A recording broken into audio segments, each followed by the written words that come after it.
میرے نبی پاک علیہ السلام نے فرمایا اگر تو رب پہ بھروسہ کرے گا نا تو جس طرح پرندے صبح بھوکے نکلتے ہیں گھونسلوں سے، نہ انہیں پتا ہوتا ہے کس دفتر میں جا کے بیٹھنا ہے، نہ یہ خبر ہوتی ہے کہ مزدوری کہاں کرنی، نہ یہ انہیں پتا ہوتا ہے کہ میرا رزق کہاں ہے، وہ نکل آتے ہیں اللہ کے بھروسے پہ۔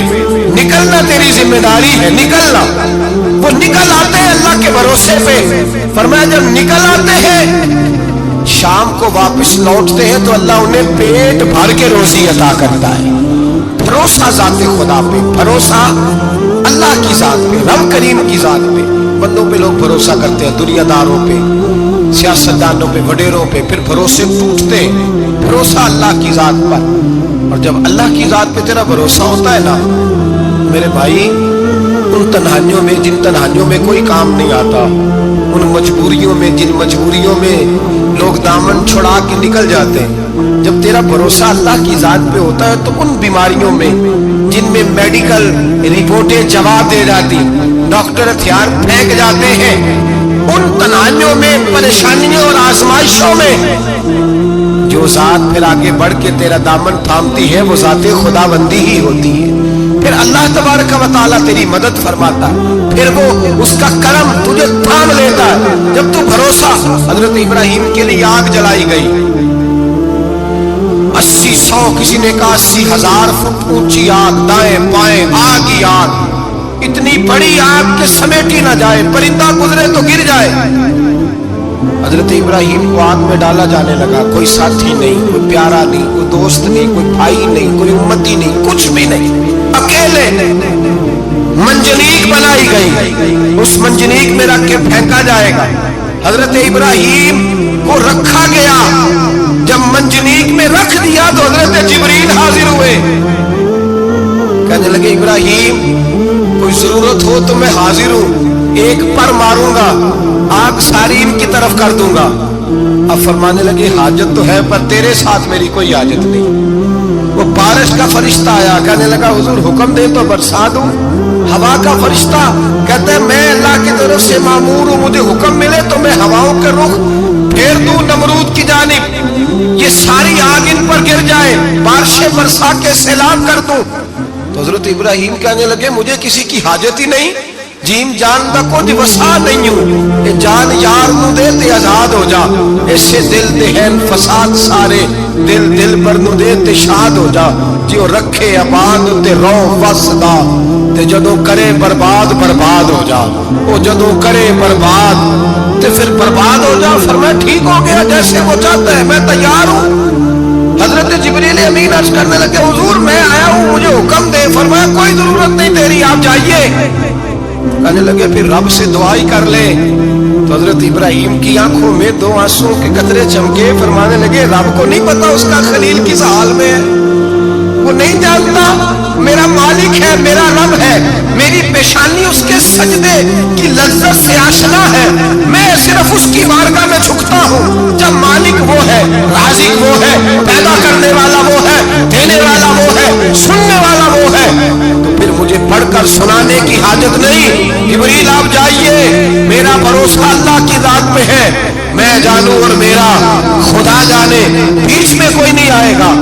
حضرت سیدنا اور پھر اللہ تبارک و تعالیٰ کے نبی کا بھروسہ تھا تو پھر آزمایا گیا ان کا بھروسہ۔ یہ نہیں کہ آگ پھینکنے سے پہلے بجھ گئی، بلکہ تمام کتابیں اٹھائیے، آگ میں ایک دفعہ گرنا پڑا، آگ کے اندر جھونس دیے گئے، ڈال دیے گئے۔ جب آگ میں گرے ہیں پھر آواز آئی ہے یا نار کونی بردم و سلاما علی ابراہیم، اے آگ اب تو ابراہیم کے لیے سلامتی والی بھی ہو جا اور ٹھنڈی بھی ہو جا۔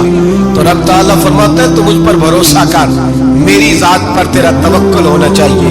وَمَن يَتَوَکَّلْ عَلَى اللَّهِ فَهُوَ حَسْبُهُ، تو میری ذات پر بھروسہ کر، میں تیری دنیا بھی اچھی کر دوں گا، تیری آخرت بھی اچھی کر دوں گا۔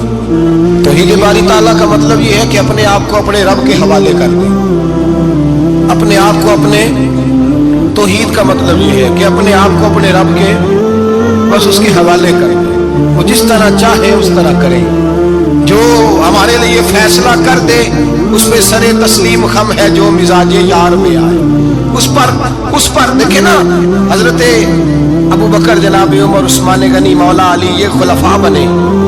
باقی صحابہ میں سے کوئی شخص اس مسند پہ آیا؟ کوئی نہیں آیا. پھر کچھ صحابی گورنر بنے. حضرت بلال حبشی کسی عہدے پہ بھی فائز نہیں ہوئے. نوکری سب سے زیادہ، ایک عہدہ بھی نہیں.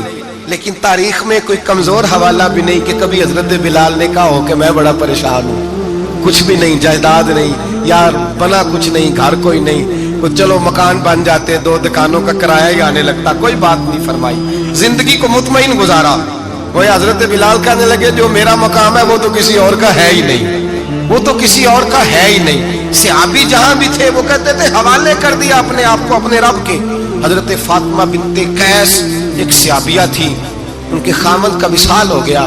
ایک امیر آدمی کا رشتہ بھی آیا اور نبی پاک صلی اللہ علیہ وسلم کے غلام اسامہ بن زید کا رشتہ بھی آیا. یہ اسامہ غریب بھی تھے، غریب تھے، غلام بھی تھے. رشتہ آیا.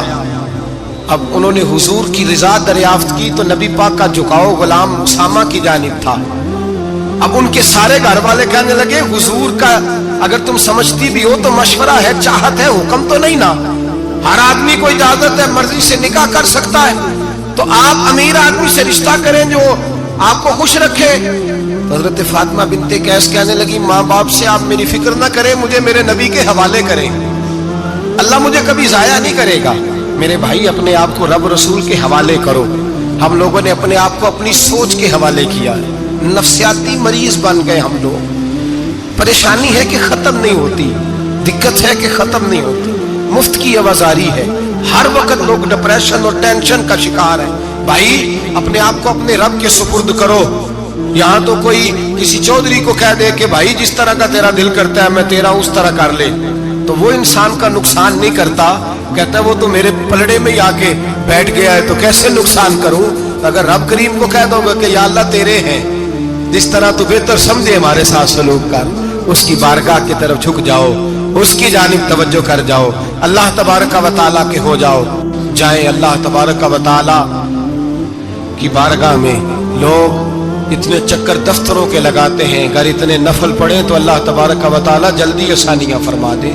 لوگ جتنا دوستوں یاروں کی جو ہے وہ جا کر خوشامد کرتے ہیں اور اپنا کام نکلوانے کے لیے جتنی ان کے دروازوں پہ جا کر بیٹھتے ہیں، اس سے اگر چوتھا وقت بھی مسجد کو دے، قرآن پاک کو دے، تو میرے بھائی بڑی جلدی اللہ آسانیاں کر دے. لیکن ہم دنیا داروں کا دروازہ کھٹکھٹاتے ہیں. اگر اللہ کا، اللہ والوں کا، اللہ کے رسول کا دروازہ کھٹکھٹائیں گے بڑی جلدی کھلے گا، بڑی جلدی کھلے گا. حضرت حسن بصری رحمت اللہ علیہ خطاب کر رہے تھے. حضرت حسن بصری واز فرما رہے تھے تو واز فرماتے کہنے لگے لوگو اللہ کے دروازے پہ دستک دیتے رہا کرو، انشاءاللہ دروازہ کھل جائے گا. دستک دیتے رہو، اللہ کے دروازے پہ کھل جائے گا. دستک دیتے رہو، مالک کے دروازے پر کھٹکھٹاتے رہو. پردے کے پیچھے عورتیں بھی بیٹھی تھی. حضرت رابعہ بصری بول پڑی، کہنے لگی حسن بصری کیا کہہ رہا ہے؟ اللہ کے دروازے پہ دستک دو کھل جائے گا. پہلے مجھے یہ بتا رب کا دروازہ بند بھی ہوتا ہے، کبھی کبھی بند بھی ہوا ہے، کھلے گا تو وہ جو کسی وقت بند ہوتا ہو. حضرت حسن بصری کی چیخ نکلی، رو پڑے، کہنے لگے حسن بصری تجھ سے زیادہ تو یہ بی بی رب کریم کو جانتی ہے، یہ عورت تجھ سے بڑھ کر اللہ کی معرفت رکھتی ہے، تجھ سے زیادہ جانتی. بھائی دروازہ خداوندی پہ چکی یا غبی پہ کبریا غلوا سغل میں غبا مصطفیٰ و مجتبا غلوا سغل میں ہوا گئے خیر الورا غلوا سغل میں غبا شاہ انبیاء غلوا سغل میں ہوا یا رسول